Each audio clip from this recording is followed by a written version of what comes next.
Two balls and a strike to count on Taylor. Reyes fires, swinging a drive, deep left field. This is one back. Welcome on. Let's Taylor.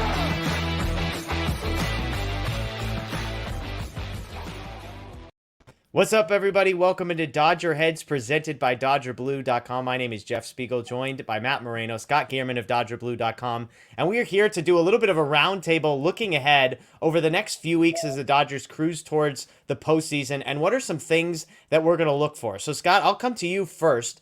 3 weeks-ish left in the season. The NL West has been clinched. The playoffs, of course, have been clinched. What are the things that you're kind of looking for over this stretch of time that you're saying, this is what I want to watch for in games that in many cases are sort of meaningless?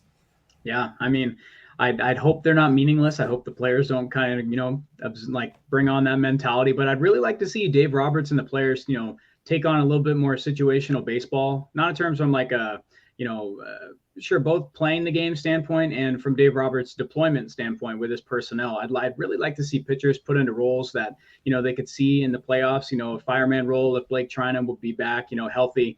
I'd like to see different guys, Evan Phillips put into spots we certainly need him to be in. Once Yancey comes back, I'd like to, really like to put him in that role if he's healthy. But more so the pitching staff, if they decide to put, just like we've been speaking about for a little bit, Andrew Heaney, I'd like to see a little transition there, kind of iron those things out so players know their roles going into the playoffs.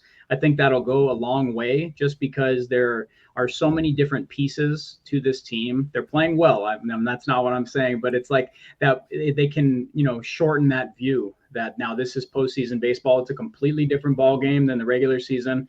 And that's really something I'd like to see from them. Matt, just along those lines real quick, do you think there's a chance Andrew Heaney's a guy we've talked about possibly becoming a relief pitcher? That would definitely be his role in the postseason. Do you think there's a chance we see him deployed out of the bullpen in the next few weeks?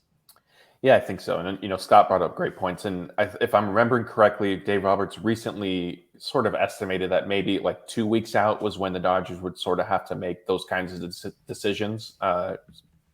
Not specifically with Heaney, but just in general of, if roles are going to change and all that. But yeah, I think 2 weeks is cutting it a little short. I know Heaney does have experience in the bullpen, but you may be better off, almost essentially doing it now. Of course, the flip side is, and, we'll get into it when I kind of bring up my point, is health and pitching staff and all that is going to be a factor as well. Yeah. Scott, last thing on that front. Is Craig Kimbrell your closer still? He's been obviously great for the past couple of weeks. You're talking about putting guys in the roles they're going to be in. Dave Roberts has said, hey, the best guys are going to pitch in the biggest moments. Is Craig Kimbrell your closer? Man, let it go, baby. How we can't really argue with results. Maybe we can. Yes, we can. Lots of people love to argue with results, Scott. I don't know if you're new to this. I like to argue with results. Things like FIP matter. ERA is not the end all be all telltale. But we'll see how Dave Roberts plays it out. We all have a little hesitation calling him the closer. We need to see a little bit more strikeout stuff, a little bit less contact. That plays it all. Hitters play differently in the playoffs. Guys want to put bat on ball. They don't, want to strike out as much. So I'd like to see his K rate go up. And if they decide to move him around a little bit, I just don't want to you don't mess with a hot streak, right? So yeah, we'll see. I think a lot hinges on Blake Trinan and his health, Evan Phillips and his health, and that kind of all circles back to, situational deployment for me. And then from there, we'll see if Craig Kimbrell's got that ninth inning locked down for that electricity. Let it go, baby. Yeah. All right. Well, Matt, the number one thing you're looking for, you hinted at, is health. So what does that mean down the stretch? Yeah, so obviously, specifically with, Tony Gonsolin coming back, Blake Trinan coming back, Yency Almonte coming back, Tommy Kahnle is back. So seeing how he sort of looks in his return. I know, Victor Gonzalez and Danny Duffy, I kept saying, hey, like Dave Roberts is saying that they're candidates to return in September. Like, I just didn't see it. And even if they had, like, I didn't envision them really factoring into the postseason picture. You could throw in David Price in that capacity as well. Obviously, his wrist injury that I know, Jeff, you're skeptical on. Yeah, I remain skeptical, but the longer this drags on, the more like an idiot I'm going to look.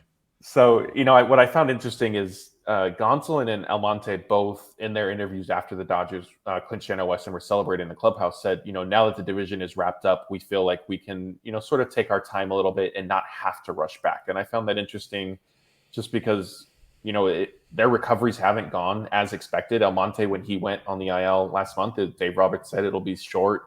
kind of we've heard that before, unfortunately, and it doesn't pan out. So kind of, here we are. And so I think just getting those guys healthy, and if it takes another couple weeks, then so be it. I think there still is time with simulated situations and remaining regular season stuff to get them kind of back in rhythm for the playoffs.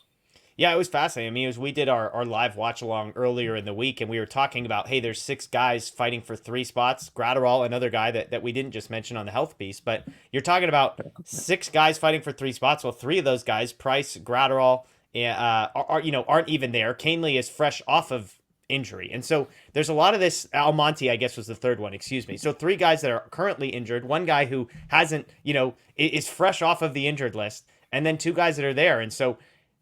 And that's also factoring in whether Gonsolin's there. So I think health is the primary storyline. That would be the number one thing for me. Is Gonsolin back? Because then that is the first domino to fall. Is Almonte back? Is Gratterall back? Is David Price back? And then it becomes a conversation of who of those guys do you trust the most? And so, Matt, real quick, I mean, I would imagine Gonsolin is number 1 on your list of most important guys who are currently injured. Is there a number 2 on that list for you? Trinan, I think, but I guess I'm cheating a little bit, because even though he's on the IL, every indication since that stint began is that it's really just soreness, and it's in his lat. It's not in the capsule that he tore earlier this year. And so it's, not necessarily, they're not related. It's just a byproduct of coming back and pitching in major league games again after being gone for several months. So if not Trinan, I would say then Almonte, because he was a huge piece of their bullpen. Yeah. And I think, if Gonsolin maybe is healthy, not healthy, you may end up leaning on your bullpen a little bit more heavily than anticipated. And so, you'll want kind of your full assortment of quality relief pitchers available. Yeah. Yeah, and I think the Gonsolin domino is a key one, because it changes Heaney's role. And if Heaney needs to be a starter, then that's a left-handed pitcher you're pulling out of the bullpen, which probably helps a guy like Caleb Ferguson's chances, helps a guy even like David Price's chances if he comes back. And it's crazy on the watch-along where, like, Gratterall, nobody's talking about Gratterall. I'm like, well, his ERA's over 3. That's like the 12th best ERA in the Dodgers bullpen this year. And so it's just a strange, in a good way, situation. My biggest thing that I'm going to be watching, and I think it's sort of maybe the one that's going to be most front and center, is the outfield. And I think we all are in agreement, I know, about Mookie Betts. We're all in agreement about Trayce Thompson as well. Whether Dave Roberts is in agreement with us or not still remains to be seen about that Trayce Thompson should be an everyday player. But I think the Bellinger, probably the Cody Bellinger, the Chris Taylor, and Joey Gallo, that competition, I think is going to be really interesting. And I'll also add in, I'm hoping that over the next 3 weeks, we get a run of Miguel Vargas. Scott, I know that's your guy, but I hope we get a lot of opportunities for him to see what he can do, because we've talked about the Dodgers' inability to hit lefties in that group of outfielders we're talking about. And Vargas, I mean, who knows? If he can go on a hot streak, he could convince some people that he belongs on the postseason roster, maybe even getting some at-bats. But here's what's interesting, guys. I was looking at those 3, Bellinger, Taylor, and Gallo, over the last 30 days and over the last 14 days, and I was shocked. The guy who has the best number over the last 30 days and also the last 14 days is actually Chris Taylor. Chris Taylor's got an on-base percentage over the last 14 days.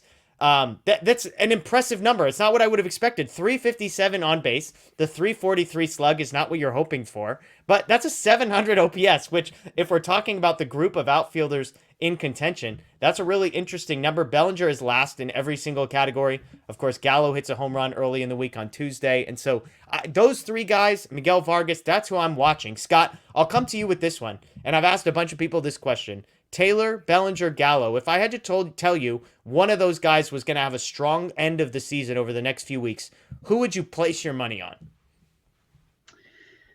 Probably Cody Bellinger. Okay. Wow. That was not the answer I was expecting. I didn't expect that at all either. No, I know. No, probably Cody Bellinger. But that's for me, just probably Cody Bellinger, just because we've seen him done, him and Chris Taylor, I can say tied. Gallo, we haven't seen too much, because so I can't really, he's kind of an outlier for me.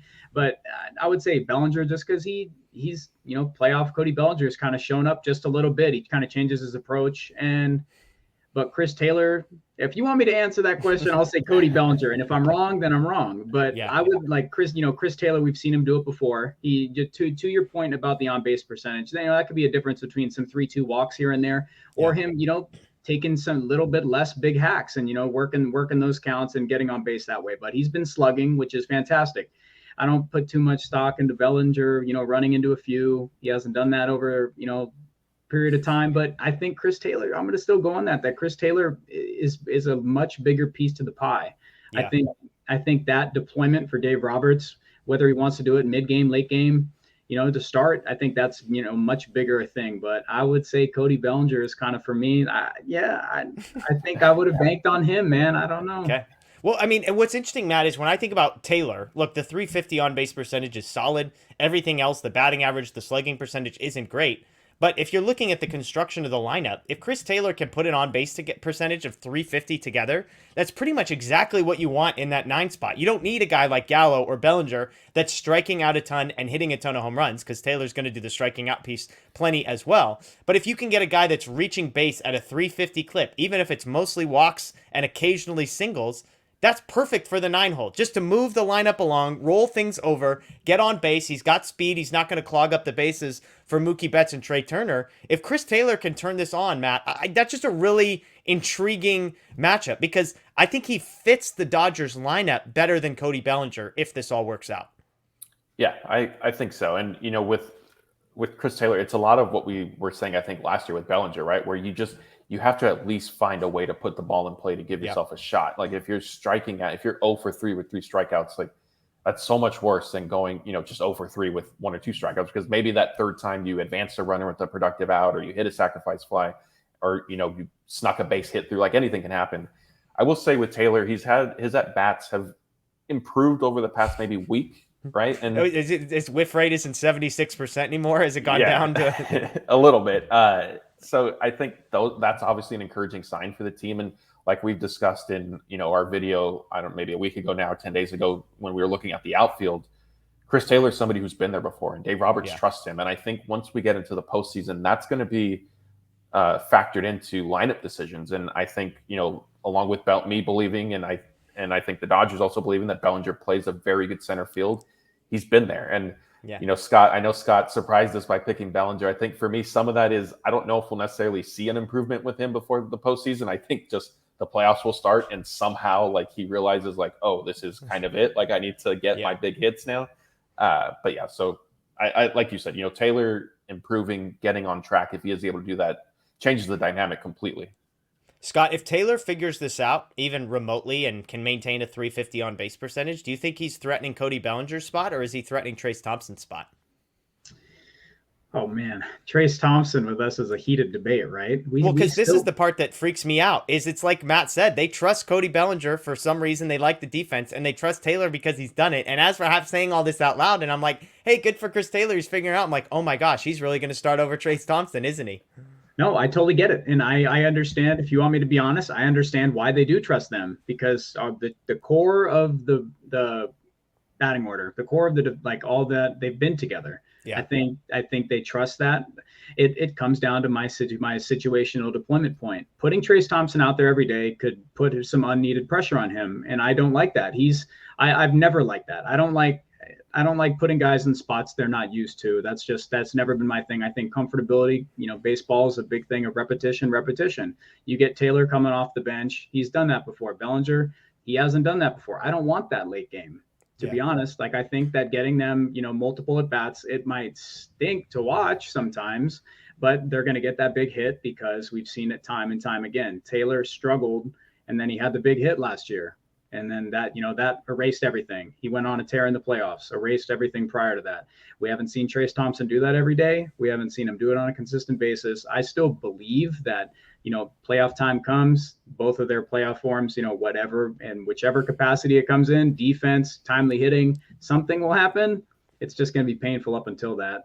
Yeah. And I mean, the thing with me for Trace that I guess I would say is frustrating is, people can say what you just said, and it's only because he hasn't been given the chance. Like, it's like he hasn't done it consistently. He hasn't done it every day. It's because he doesn't get to play every day. It's not, and you're not saying like he can't do it every day, but it's like, oh, he hasn't proven that he can do it in the postseason. He hasn't proven that he can do it every day. Well, it's like, Well, yeah, he hasn't proven that he can't do it every day. He hasn't proven that he can't, do it in the postseason. And so, look, this is the conversation we have been having with folks in the comments, and a lot is, what do you do with playoff sample size? Because Cody Bellinger has given you 2.5 years of regular season data that tells you he is a very below average hitter in Major League Baseball. He also has the two biggest hits that the franchise has seen in the last two postseasons, against the Giants and against the Braves. Chris Taylor is the finale of our intro video because he hits a walk-off home run in the wild card game last year. And so what do you do with guys that have been terrible for long stretches of times but have shown up when the moment is most clutch, versus a guy in Trayce Thompson who has been incredible, like one of the 20 best hitters in baseball over the stretch of time that he has been with the Dodgers,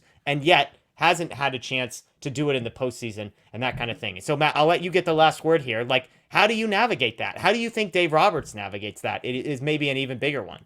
Yeah, I mean, I think honestly it's going to come down to a little bit of feel and what he's sort of trusting that he's seen from the players, and pitching matchups. Maybe there's a right-hander or a left-hander that Trayce Thompson may see better if they rely on, X pitch instead of another pitch. I don't have Trace's exact heating maps off the top of my head or open right now, but I think that honestly may end up deciding how sort of the playoff starts get shared and split, especially in left field. All right, Matt, I'll ask you first, then Scott. We'll close with this. Which two outfielders spend the most time in the postseason, if you had to guess right now, next to Mookie Betts? Are you going Bellinger and Taylor? Yeah, definitely. Okay. Scott? Yeah, I'm with that.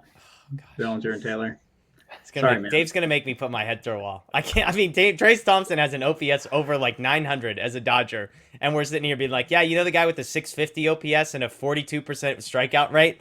Like, yeah, he's probably going to play a lot more than Trayce Thompson is. Not to mention Trayce Thompson is probably a better outfielder than Chris Taylor, and is incredibly competent, or at least on par with him at the very least. And so, look, I'm not saying you guys are wrong. I don't know how all this is going to play out. Gavin Lux is another wild card in this whole thing, expected back this weekend, but his health will play a huge role in all of this, and what his performance is like, because it's another guy who hasn't performed well in big moments, but has a sample size, plays an important position. And so, look, there's lots to talk about. We could have done way more on the bullpen, but that's what we've got. So Scott wants to see guys deployed in the way that they will be in the postseason. Guys like Andrew Heaney in the bullpen, guys like Evan Phillips, maybe coming in earlier in games in tough spots, trying to get 1-2 outs, that kind of a thing. Matt wants to see how the health develops, and I'm watching the outfield battle and saying, how does all of that stuff shake out? So let us know what you guys are thinking below. Obviously, we're going to be here just about every day for the next 3 weeks. So this is sort of our prediction video, and we'll update this as things go along. That's Matt Moreno. That's Scott Geirman. My name is Jeff Spiegel. As always, we appreciate you guys joining us. Enjoy the rest of your day. We'll see you next time.